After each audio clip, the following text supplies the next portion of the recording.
حضرت ربیعہ بن عامر رضی اللہ تعالیٰ عنہ بڑے جلیل القدر صحابی تھے، رستم کے دربار میں پہنچے تو رستم نے پوچھا تم یہاں کیوں آئے ہو؟ انہوں نے کہا ہم آئے نہیں، ہم تو بھیجے گئے ہیں۔ کنتم خیر امت اخرجت للناس، اس کا مطلب بیان کر دیا ان کو کہ تم بہترین امت ہو کیونکہ تم ساری انسانیت کی طرف بھیجے گئے ہو۔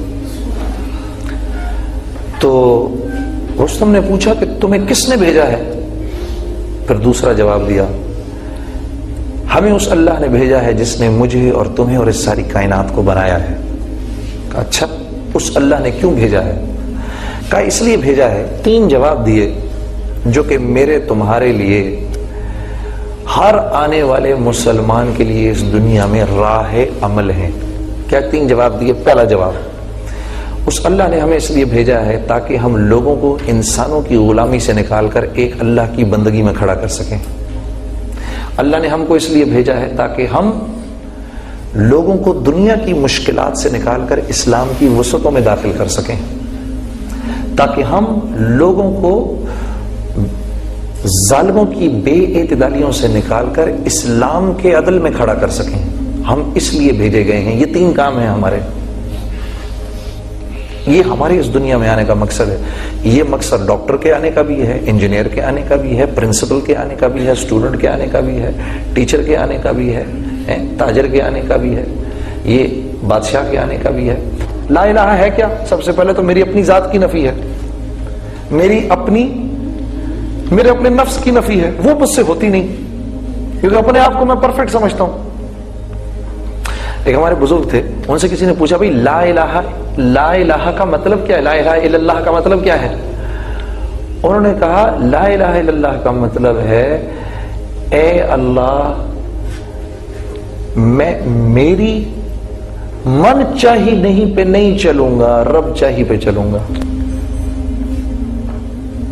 من چاہی پر نہیں چلوں گا، رب چاہی پر چلوں گا۔ اب یہ کیسے کروں میں؟ یہ تو مانتا ہی نہیں دل اس بات کو، مجھ سے بڑا تو افلاطون ہے ہی کوئی نہیں۔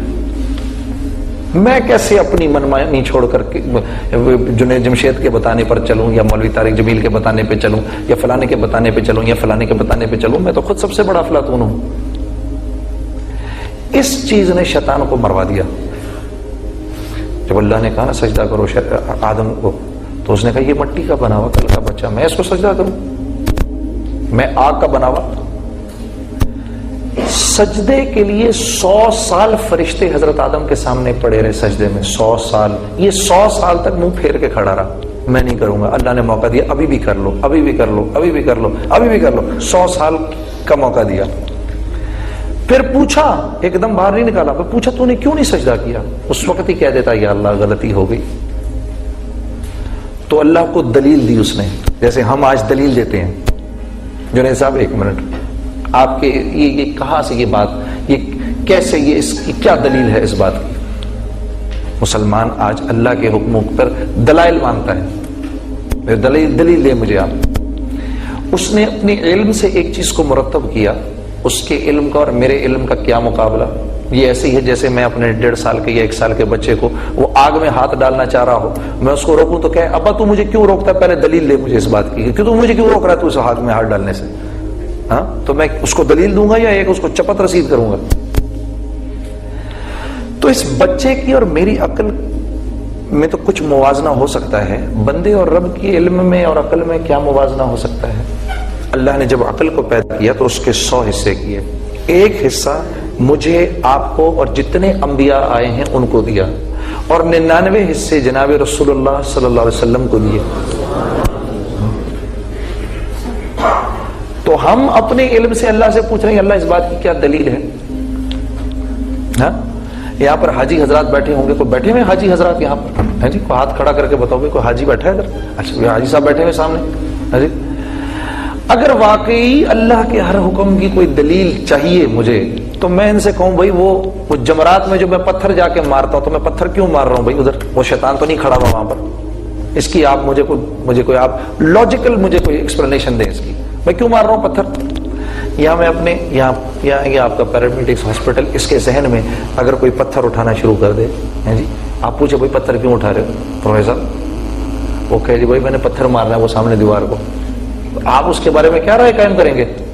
تو پاگل ہو گیا بیچارہ یار، اس کو کہیں جمع کراؤ. ہاں لیکن وہاں پر تو کر رہے ہیں، ڈاکٹر بھی کر رہا ہے، پروفیسر بھی کر رہا ہے، مفتی بھی کر رہا ہے، عالم بھی کر رہا ہے، سب کر رہے ہیں. 1,00,000 نمازوں کا ثواب مل رہا ہے حرم میں، اور اللہ جل شانہ فرما رہے نہیں اس کو چھوڑو اور جاؤ مینا میں 5 نمازیں پڑھو. وادی میں، کھلی وادی کے اندر، وہاں کیا تک ہے 5 نمازیں پڑھنے کی؟ میں کہوں یا اللہ کوئی لاجک تو دے اس بات کی. نہیں ادھر نہیں جانا، ہم نے یہی پڑھنی ہے. پھر مینا سے بھائی چلو بھائی پیدل عرفات پہنچ گئے، بھائی تھکے ہارے ٹوٹے پجے عرفات پہنچے، تو وہاں چلو بھائی اب آرام کریں گے. نہیں بھائی آرام کوئی نہیں کرنا ادھر، یہاں سے سیدھے جاؤ مزدلفہ واپس. یا اللہ اس کی کیا لاجک ہے جی؟ تھوڑا آرام کرنے دیں آپ ہم کو. اور نماز کسی حالت میں چھوڑنے کا حکم نہیں، تو اب آپ کہہ رہے ہیں کہ مغرب کی نماز بھی نہ پڑھو ادھر. کوئی بات آپ کی سمجھ نہیں آ رہی ہمیں. اب چلے جا رہے ہیں ادھر واپس مزدلفہ پہنچ گئے، تھکے ہارے، رات ہوئی، یا اللہ ہونتے سو جائیے جی. اٹھو فوراً فجر کے بعد جیسے ہی سورج نکلا چلو ادھر، اب جا کے پتھر مارو ادھر اس کو، شیطان کو. یا اللہ شیطان کہاں ہے؟ یہ تو پتھر ہے جس کو پتھر مارنے جا رہے ہیں. تو یہاں تو مجھے ایک بھی چیز اگر ظاہراً عقل سے دیکھیں تو ایک بھی لاجیکل چیز سمجھ میں نہیں آ رہی. لیکن جہاں جو کرنے کو اللہ کہہ رہے ہیں ہم کہہ رہے ہیں لبیک اللہم لبیک. یا اللہ حاضر، آپ جو کہہ رہے ہیں حاضر، آپ جو کہہ رہے ہیں حاضر، آپ جو کہہ رہے ہیں حاضر، ہم حاضر. یہ بھی کریں گے، یہ بھی کریں گے، یہ بھی کریں گے. حج پر کیا کرایا جا رہا ہے مجھے آپ کو کہ بات تیری موٹی عقل میں گھسے یا نہ گھسے، حرم کی بھی کوئی قیمت نہیں، عرفات کی بھی کوئی قیمت نہیں، طواف کی بھی کوئی قیمت نہیں. قیمت صرف اور صرف ہمارے حکم کی ہے. یہ سکھایا جا رہا ہے مجھے تمہیں وہاں پر. لیکن حج سے واپس آتے ہیں، واپس آ کے پھر وہی، ابھی اسی چیز کی مشق کر کے آئے ہیں اور واپس آ کے پھر وہی. یہ میرا تمہارا سب سے بڑا المیہ ہے، یہ میرا تمہارا، یہ پورے معاشرے کا سب سے بڑا المیہ ہے.